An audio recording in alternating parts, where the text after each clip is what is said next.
Podravju se je pozno popoldne razbesnelo neurje. V Slovenski Bistrici in Lenartu je več kot 2200 gospodinjstev ostalo brez elektrike.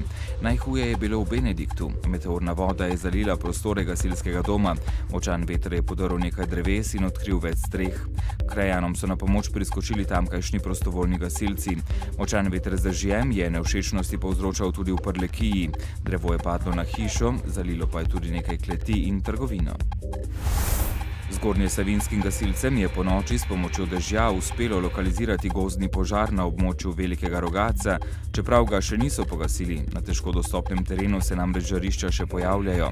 Trenutna vidljivost na območju Velikega Rogatca je zelo slaba. Ko se bo izboljšala, bodo s pomočjo helikopterja opravili ogled terena in polili tudi še tleča žarišča.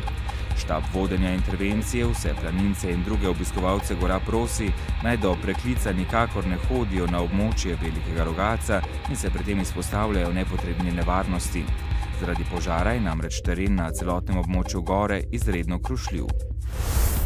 Vse tri opozicijske stranke, SDS, SLS in NSI, so na Ustavno sodišče poslale zahtevo, da presodi, ali je novela zakona o gozdovih, ki jo je Državni zbor sprejel julija, ustavna.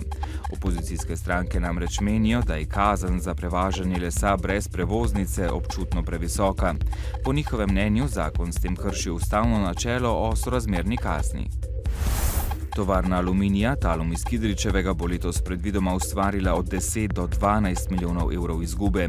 Podjetje naj bi vse bolj preko unovčenih poroštev za nakup elektrike financiral največji lastnik Eles, kar odpira vprašanje o dolgoročni prihodnosti tovarne.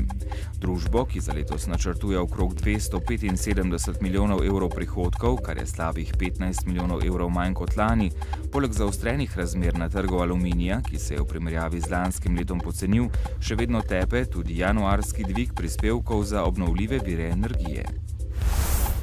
Poročali smo že, da se ptujski bolnišnici obeta plačilo za $500 000 evrov davčnega dolga, saj je davčna inšpekcija po opravljenem nadzoru ugotovila nepravilnosti pri plačevanju plač preko spornih podjemnih pogodb in SP-jev samostojnih podjetnikov. Izvršbe za plačilo v bolnišnici sicer še niso dobili, ker pa gre za visok znesek, je vodstvo ptujske bolnišnice včeraj na davčno upravo poslalo vlogo za obročno odplačevanje davčnega dolga. V tem času pa se jim je že nabralo za kar 19 000 evrov zamudnih obresti.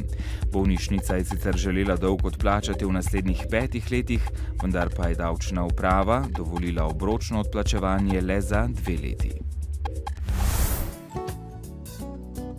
Jutri bo pretežno jasno, več oblačnosti bo v gorskem svetu. Zjutraj bo ponekod po nižinah kratkotrajna megla. Na Primorskem bo pihala šibka do zmerna burja.